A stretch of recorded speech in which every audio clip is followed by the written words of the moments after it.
চট্টগ্রামে ডেঙ্গুর তীব্রতা কমলেও বাড়ছে করোনার ভয়াবহতা। চট্টগ্রাম জেনারেল হাসপাতালে ভর্তি আছেন দুজন। আইসিইউ প্রস্তুত করা হলেও লোকবল সংকটে দিশেহারা জেনারেল হাসপাতাল কর্তৃপক্ষ।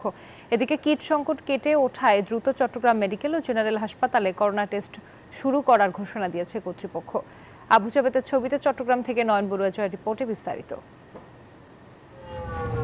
করোনার নতুন ভেরিয়েন্ট দাপট দেখাচ্ছে বন্দনগরী চট্টগ্রামে। একের পর এক বাড়ছে আক্রান্তের সংখ্যা।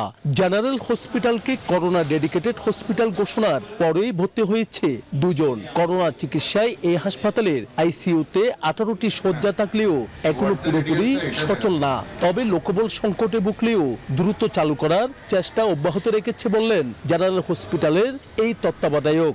কোভিডের ক্ষেত্রে আমাদের হসপিটালকে কোভিড ডেডিকেটেড হসপিটালে আমরা বর্তমানে 20 বেডের আইসোলেশন ওয়ার্ড এবং 5 বেডের সিসিইউ সার্বক্ষণিকভাবে প্রস্তুত রেখেছি। চট্টগ্রাম মেডিকেলও রাখা হয়েছে প্রস্তুত। আমাদের চট্টগ্রাম মেডিকেল কলেজ হাসপাতাল আমরা 10 শয্যা বিশিষ্ট আইসিইউ এবং প্রায় 50 শয্যা বিশিষ্ট বান্ডেল থাকলে প্রতি সেনমানিতে টাকা বাঁচবে। বিকাশ সেনমানি বান্ডেল কিনে জিতুন প্রতি লেনদেনে। কোভিডের জন্য আমরা প্রস্তুত রেখেছি।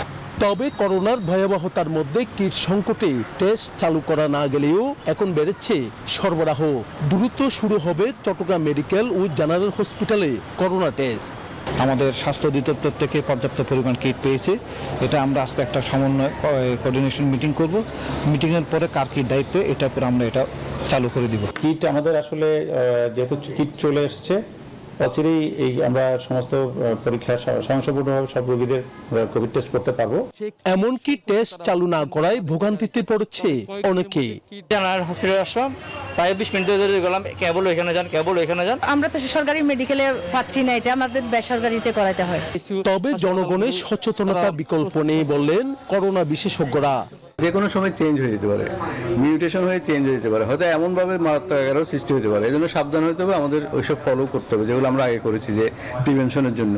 এইদিকে করোনার পাশাপাশি ডেঙ্গুর প্রাদুর্ভাব যেন না বাড়ে সেদিকেও নজর রাখার আহ্বান সংশ্লিষ্টদের।